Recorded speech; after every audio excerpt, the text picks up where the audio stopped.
பொல்லாப்பு என்னது? அதுவும் ஒரு புளித்த மாவு. இந்த பொல்லாப்பை குறித்து வசனம் என்ன சொல்லுது? ஆதியாகமம் 31:29 வாசிங்க.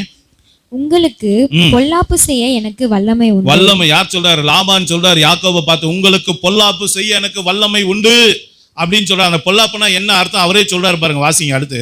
ஆகிலும் உங்கள் தகப்பனுடைய தேவன் நீர் யாக்கோபோடே நன்மையே அன்றி தீமை ஒன்றும் பேசாதபடிக்கு. தீமை, நல்லா கவனிங்க. பொல்லாப்புனா என்ன? அவனுக்கு தீமை செய்ய எனக்கு வல்லமை உண்டுன்னு சொல்றான் லாபான். அப்ப பொல்லாப்புன்றது எதை குறிக்குது? புளித்த மாவு என்கிற அந்த பொல்லாப்பு எதை குறிக்குது? தீமை செய்கிற குணத்தை குறிக்கிறது. என்னது? கெடுக்கிற குணத்தை குறிக்குது, கெட்டது செய்கிற குணத்தை குறிக்குது. இது ஏன் நம்ம கிட்ட வருது? மற்றவர்கள் ஏசப்பாவை அறியாத பிள்ளையோட வாழ்க்கையில வரலாம், ஆனா ஏசப்பாவை அறிந்த ரட்சிக்கப்பட்டவன் என்று சொல்லுகிற நமக்குள்ள வருது. எதனால வருது அப்படின்னா, நீதிமொழிகள் 8:13 வசனத்தை வாசிங்க. தீமையை வெறுப்பதே கர்த்தருக்கு பயப்படுகிற பயம். ஆமா, நல்லா கவனிச்சிங்க. கர்த்தருக்கு பயப்படுற பயம் இல்லாததுனால நம்மளால தீமை செய்ய முடியுது. அப்போ கர்த்தருக்கு பயப்படுற பயம் இல்லை. எப்போ ஒரு மனுஷன் தீமை செய்வான், எப்போ ஒரு மனுஷன் பொல்லாப்ப கையில வச்சிருப்பான்னா, அவனுக்கு கர்த்தருக்கு பயப்படுகிற பயம் என்னைக்கு இல்லாம போகுதோ அன்னைக்கு அவனுக்குள்ள அந்த புளித்தமா வந்துடுது. அல்லேலூயா. கொஞ்சம் நம்மளை உய்த்து ஆராய்ந்து பாருங்க.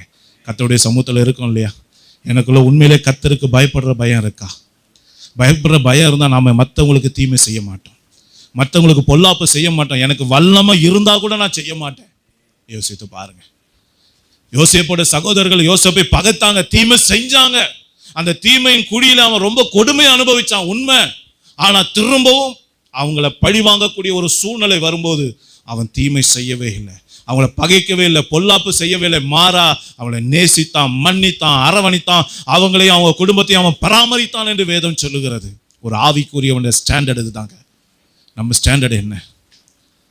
நமக்கு சான்ஸ் கிடைக்கும் போது நான் பழி தீர்த்துருவேன், அதுவா? நீ என்னை திட்டினல, நானும் சான்ஸ் வரும்போது திட்டுவேன். நீ என்னை அடிச்சல, நானும் சான்ஸ் வரும்போது உன்னை அடிப்பேன். நீ என்னை கவுத்து விட்டல, நானும் சான்ஸ் வரும்போது உன்னை கவுத்து விடுவேன். இல்லைங்க, பொல்லாப்பு செய்கிற காரியம் கர்த்தருக்கு உரியது அல்ல, கர்த்தருடைய பிள்ளைகளுக்குரிய சுபாவம் அல்ல.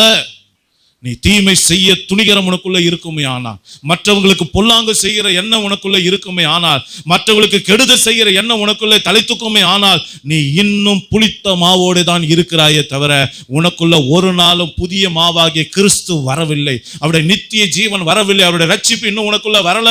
நீ இன்னும் பூரணமாய் மனம் திரும்பல.